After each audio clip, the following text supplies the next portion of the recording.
Bueno, ayer los colombianos fueron a las urnas, tanto en el territorio nacional como en el exterior, para votar si estaban o no de acuerdo con los acuerdos firmados por el gobierno de Juan Manuel Santos y la guerrilla de las FARC en La Habana, y después de 4 años de negociación.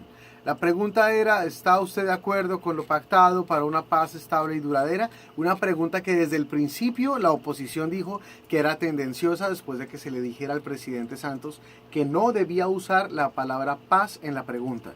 Eso ha sido muy importante porque hoy la mañana amanece con muchos medios de comunicación en el mundo entero diciendo: los colombianos se oponen a la paz. Eso no es verdad. Lo que ganó fue el no a los acuerdos, no el no a la paz. Es bien importante la diferencia, porque con un margen muy pequeño, pero ganó. Y ganó el no al decir: no estamos de acuerdo con lo pactado, o por las razones que sea, o no estamos de acuerdo con este punto o con este otro. El problema ahora es la incertidumbre. Nadie estaba preparado para que ganara el no. Tal vez ni siquiera los del no, porque las encuestas daban mayoritariamente una victoria del sí, incluso por un 60-30 aproximadamente. Se hablaba de 6 millones de votos por el sí y 3 millones de votos por el no. Al final fueron unos 13 millones de colombianos los que fueron a las urnas. Algunos datos importantes: el departamento de Antioquia, el gran bastión del uribismo, y fue el que le dio a Álvaro Uribe en cabeza del no esta victoria. Hubo unos 400.000 votos de diferencia entre sí y el no, y 200.000 de esos 400.000 vinieron directamente de la capital, de Medellín. ¿Cómo votaron las víctimas? La revista Semana publica esta mañana un artículo en el que detalla algunas de las zonas más afectadas por la guerra en Colombia, donde las víctimas votaron mayoritariamente por el sí, no por el no. Los colombianos en el exterior: había unas 600.000 cédulas de ciudadanía que estaban habilitadas para votar. En el sur de Florida unas 59.000. Es decir, había más o menos 10% de los colombianos en el exterior que bien podían votar acá. Votaron muy pocos. Fueron como al final unos 80.000 en los Estados Unidos, que era como de 200.000 posibles. Y de esas unas 60.000 en el sur de Florida, en Miami. La votación fue muy baja. Y los colombianos en el exterior votaron mayoritariamente por el sí.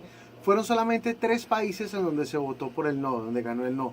Uno de esos fue los Estados Unidos. Los otros 2 creo que fueron Paraguay y Emiratos Árabes. Pero en Estados Unidos se impuso nuevamente el no, que estaba cantado. Y se impuso con creces. Más del 60% del voto obtuvo. Ahora lo que viene es una época de incertidumbre, porque nadie tenía calculado que se ganara con el no. Y nadie tenía calculado tampoco que se va a hacer, porque tanto la guerrilla como el gobierno colombiano dijeron que estos eran los mejores acuerdos posibles después de 4 años de negociación. Eso significa que no iba a haber un punto de renegociación sobre estos mismos acuerdos. Las FARC fueron las primeras en manifestarse después de dados los resultados, y dijeron que ellos querían la paz, lo que nos da una especie de voluntad política que nos tiene en ascuas, y ojalá que así sea. Mientras tanto, el presidente Uribe dijo lo mismo, que él está dispuesto a mirar cómo se hace. Es el gran ganador de la jornada.